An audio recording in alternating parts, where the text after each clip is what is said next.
Eh bien, bonjour à tous les nouveaux élus ou ceux qui sont en passe de le devenir avec notre nouveau partenaire Ronan Darchin-Alinéa. Bonjour Ronan. Bonjour Jacques. Alors, on va donner quelques conseils à ces nouveaux élus et on va répondre à quelques questions.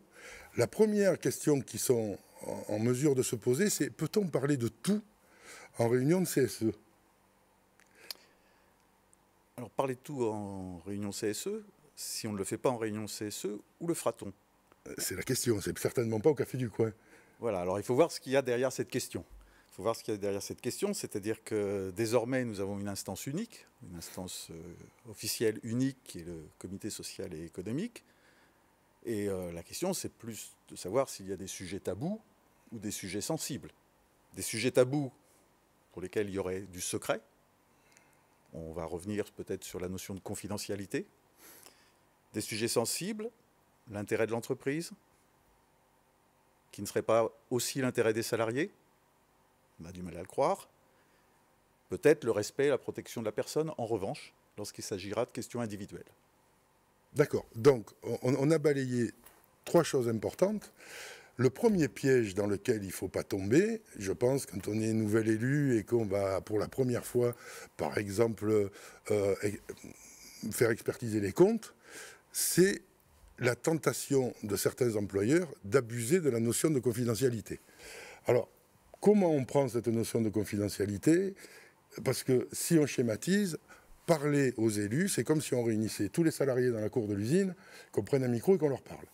Donc qu'est-ce qui peut être confidentiel quand on veut parler aux représentants du personnel et qu'est-ce qui ne l'est pas et comment ne pas tomber dans le panneau de l'abus de cette notion? D'accord. Alors avant de parler de cet abus éventuel ou de l'obligation de discrétion, peut-être déjà avertir les nouveaux élus que beaucoup de directions en font des tonnes. Et quand je dis qu'elles en font des tonnes, ça peut être sur le registre de la confiance, avec un discours qui va être soit très responsabilisant, voire infantilisant. Ça peut être aussi sur des notions de contrôle, en vous remettant des documents nominatifs, en vous demandant de signer des décharges. Alors tout cela, on va le balayer rapidement, puisque effectivement, lorsqu'on est représentant du personnel, lorsqu'on est élu au CSE, on est soumis à une obligation de discrétion vis-à-vis d'informations confidentielles. Donc déjà faire la distinction entre discrétion et confidentialité. Je suis un élu discret, mais l'employeur va me transmettre des informations confidentielles. Il ne doit pas y avoir de retenue par rapport à cela. Donc Jacques donne l'exemple des comptes de l'entreprise, mais c'est beaucoup plus large. Il n'y a pas que les éléments financiers, bien entendu, puisqu'on peut parler de la stratégie de l'entreprise, on peut parler des projets de réorganisation, par exemple. Et donc, dans tous ces domaines-là, il est important de pouvoir échanger avec les salariés. On peut imaginer, pour donner un exemple précis, que le dépôt d'un brevet puisse être très confidentiel et ne doive pas fuiter. En revanche, d'autres informations ne sortant pas de l'entreprise peuvent être partagées avec les salariés. Mais pas un communiqué de presse, par exemple. Tout à fait. Tout à fait. Alors on a un article assez court et simple dans le Code du travail qui n'a pas bougé depuis de nombreuses années. C'est l'article 2315-3 qui fait bien la distinction entre le secret professionnel qui en fait s'applique non pas aux seuls élus mais à l'ensemble des salariés d'une entreprise, et l'obligation de discrétion. C'est parce que je suis détenteur d'un mandat que j'ai justement cette obligation de discrétion qui me permet d'accéder à l'information confidentielle sur l'entreprise. Et donc de pouvoir rendre compte, puisque je suis l'expression collective des salariés, ce qui suppose donc que je puisse rendre compte de la manière dont je représente les salariés. C'est ça, parce qu'un élu rend compte à ses électeurs, il ne faut pas l'oublier. C'est une des missions des élus, c'est de rendre compte aussi à ses électeurs de ce qui se passe en tant que représentant. Alors on a dit, il n'y a plus qu'une instance, donc on peut parler de tout, c'est-à-dire qu'on peut parler des revendications collectives, des revendications individuelles et des problèmes de santé au travail, puisque les trois instances, CEDP, CHSCT, ont été fusionnées. Alors, comment ça peut s'articuler pour que ça se passe bien dans une réunion et pour que ça se passe bien quand on fait l'ordre du jour? Oui, alors j'apporterai une précision, j'emploierai le mot réclamation plutôt que revendication, qu'on va laisser sur le champ syndical, mais dans les faits, certaines réclamations sont quand même clairement des revendications, ne nous le cachons pas. Mais effectivement, lorsqu'auparavant nous avions une instance dédiée à la réclamation individuelle et collective, aujourd'hui, je n'ai pas d'autre endroit que le CSE pour l'aborder.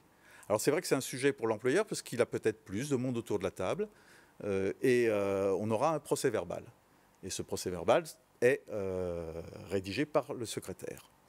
Alors sur l'aspect réclamation, on peut aussi fonctionner comme on le faisait auparavant et comme on le fait encore dans les entreprises de moins de 50 salariés, avec des points mis à l'ordre du jour ou des réclamations mises à l'ordre du jour et attendre la réponse écrite de l'employeur. Mais bien entendu, il y aura une diffusion puisque ça doit être accessible aux salariés qui doivent connaître les réponses de l'employeur sur des points précis.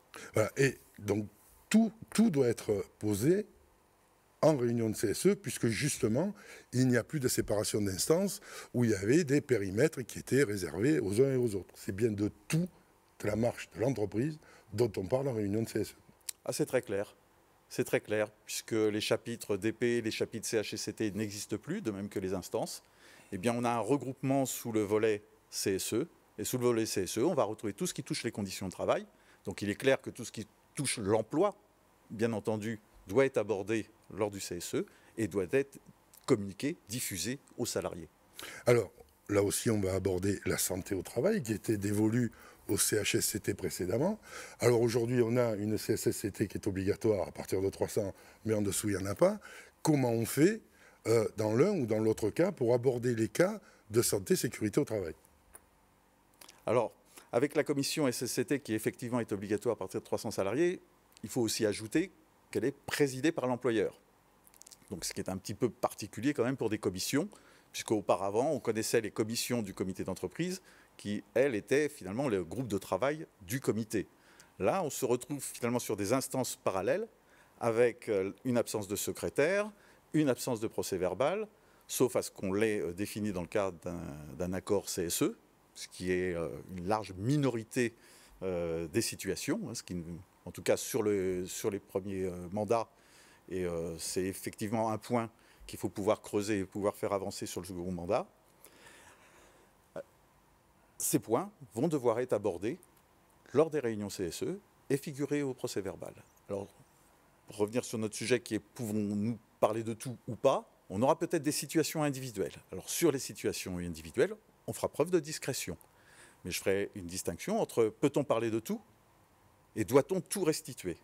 Et là, on fera la part des choses entre le filtre que les représentants du personnel, et plus particulièrement le secrétaire qui est en charge du PV, pourra faire. Alors, est-ce que vous avez un conseil à donner sur ces filtres-là? On met des filtres sur quoi? On n'en met pas sur quoi? Par exemple, on va prendre un cas précis, une enquête, un expert intervient dans l'entreprise pour des cas de harcèlement dans un service.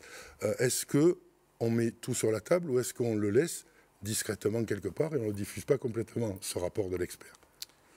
Alors, il ne s'agit pas de cacher le problème s'il y a un problème. Et il ne s'agit pas non plus de ne pas partager les éventuelles préconisations et le diagnostic de l'expert. En revanche, on sera prudent pour ne pas donner d'informations nominatives et essayer de traiter le sujet plus globalement. Et là, si on est sur un cas particulier, alors là, effectivement, on sera peut-être amené à ne pas diffuser complètement l'information. On fera peut-être 2 procès-verbaux. Un qui sera à la disposition des salariés et un qui sera aux archives du comité. On voit encore l'utilité d'être conseillé par des organismes qui vont vous donner ça comme information, surtout si vous prenez vos fonctions et que vous n'avez pas l'habitude de ça. Et si vous, au moment d'être élu, lors de la première réunion, si vous pensiez qu'il suffisait d'organiser les vacances ou de choisir un fournisseur de bons d'achat en fin d'année, et que la première réunion soit information, consultation sur, d'ailleurs information, consultation, ça pourra faire partie de notre sujet, soyez conseillé au moins au début du mandat, et puis vous y prendrez goût après, vous y resterez, pour savoir justement comment on fait, quelle est la manière de remplir sa mission de représentant du personnel, de rendre compte de son mandat d'élu, chose qu'on doit à ses électeurs, tout en étant dans les clous d'une confidentialité ou du respect des personnes qui peuvent être sujets à enquête ou ne serait, on ne va pas donner la liste de tous les gens qui partent en burn-out ou qui ont une maladie professionnelle. Donc il y a un juste milieu et ça l'expert et le conseil l'amènent au CSE. Évidemment. Et si je peux compléter peut-être en donnant deux situations. Finalement, les données individuelles, ce sont les élus du CSE qui en gèrent le plus dans le cadre de leurs activités sociales et culturelles. Donc c'est là que, par exemple, la réglementation RGPD doit être respectée.